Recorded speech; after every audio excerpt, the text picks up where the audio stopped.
Welcome to Beauty in Stories. This is a space where short, meaningful tales invite us to explore life's deep lessons and the beauty of emotions. Each story becomes a journey to listen, reflect, and rediscover values that are often overlooked in the busyness of life.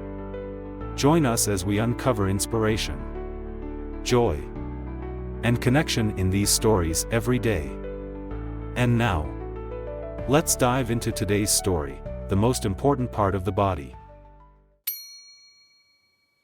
In my memory, the days with my mother were always filled with warmth and joy. She was a gentle, patient woman who encouraged me to explore the world in my own way. Every morning, as sunlight filtered through the window, I would see her busy in our small kitchen, preparing breakfast for the family. The way she took care of each small detail, from making tea for my father to packing my favorite foods, made me feel deeply loved and protected. But my mother was more than just a caretaker, she was a teacher of life's profound values. Every story she told, every lesson she shared, carried meanings that took me years to fully understand. One time, when I was about 6 years old, my mother sat beside me and asked a surprising question. My dear, what do you think is the most important part of the body? For a child like me, the question seemed strange. I had never thought about it before. After a moment, I answered with complete confidence. It's the ears, Mom. Because sound is so important, it lets us hear people's voices and the world around us. My mother smiled, her eyes filled with kindness. But then she gently shook her head. No, my dear. There are many people in this world who can't hear. You know. Her answer left me puzzled. I fell silent, contemplating her words. For the first time, I realized that the world was more diverse than I had imagined. There were people who lived without hearing but still found ways to experience life. From that moment, my mother's question became a lingering puzzle in my mind. Each time I thought about it, I reminded myself that I had to find the right answer. As time went by, I grew older. And each time my mother asked me the same question, I came up with a new answer, trying to think more deeply about its meaning. When I was about 10, I answered confidently. It's the eyes, Mom.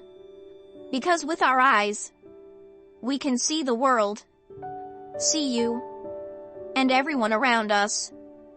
I thought I understood correctly, that the eyes were the most important part because they let us see the beauty of life. But my mother looked at me lovingly and said, You've learned a lot. But your answer isn't right yet. There are still many people in this world who cannot see. Her words, like a gentle breeze, washed away my certainty. I continued to ponder, realizing that perhaps I still didn't fully understand the world. My mother was teaching me that although senses were important, they didn't define a person's true worth. This insight led me to pay closer attention to those around me, noticing things I had previously overlooked. In my teenage years, each new experience brought me closer to the real answer. I remember one time when my school hosted a performance night. In the final act, a friend who was deaf performed a dance. She couldn't hear the music, but each movement was graceful and in perfect harmony with the rhythm she couldn't hear. The entire hall stood up and applauded. And in that moment, I realized that the ability to feel life didn't entirely depend on the senses. I went home, my heart full of emotion. And when my mother asked the question again, I answered, Mom, could it be the heart? Because the heart lets us feel love and connect with others. My mother smiled softly, a smile filled with warmth and depth, and said, You've made great progress. But it's still not the right answer. My dear. Though I had given an answer formed by deeper experiences and thoughts, it still didn't satisfy her. But rather than discourage me, it only made me more curious. I began to think that perhaps the answer my mother wanted was something greater. Something that could only be fully understood over time, through life's joys and sorrows. When I was 18, my beloved grandmother, who had cared for me since I was little, passed away. It was the first significant loss I had ever faced. On the day she passed, our entire family was enveloped in sorrow. I rode my bike 26 kilometers in the rain that night to see her one last time. But by the time I arrived, it was too late. I saw my father burying his face in my mother's shoulder, crying. It was the first time I had ever seen him cry. And in that moment, I felt the profound pain of loss, a sense of deep sadness and emptiness.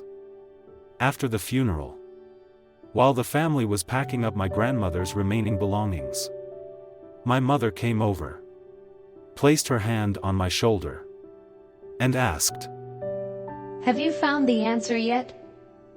Her question startled me. I looked at my mother, my heart full of emotion. Why was she asking me this now? Was she testing me one last time? Seeing my silence, my mother gently continued, "My son, the most important part of the body is the shoulders." I hesitated and asked, Is it because they support our heads? Mom? My mother gently shook her head, then embraced me warmly and spoke tenderly. "No, it's not that. It's because they are the place where those we love can lean when they cry. Everyone in life needs a shoulder to lean on when they feel weak, when they're sad, when they can't stand on their own. You may not realize it, but your shoulders are where your loved ones come to find comfort and support." Her words flowed through my mind like a warm stream. I stood in silence, reflecting on what she had just said. It was true, throughout all this time, I had thought only about the parts of my body that served me, my ears to hear, my eyes to see, my heart to feel, but I had never considered that the true worth of a person lay in their ability to share and empathize with the pain of others. I looked at my mother, understanding that she had taught me an invaluable lesson in compassion and kindness. I remembered the image of my father burying his face in her shoulder at the funeral. How everyone came together when sorrow was too great. And suddenly I understood that the shoulders weren't just a part of the body, they symbolized kindness. The capacity to be an emotional support for others. Conclusion. The story of the most important part of the body isn't just a simple family tale but a profound lesson in compassion, empathy, and kindness. Throughout his journey to find the answer, the protagonist realizes that the parts of our body that truly matter are not those that serve us individually but those that allow us to be there for others. The shoulders, though they may seem ordinary, carry the deepest meaning, the ability to empathize and share the burdens of those around us.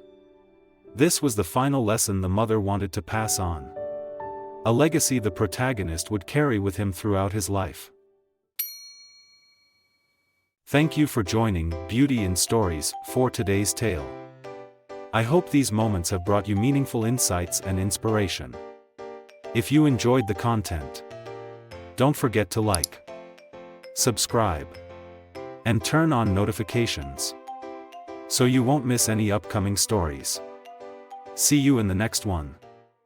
Goodbye!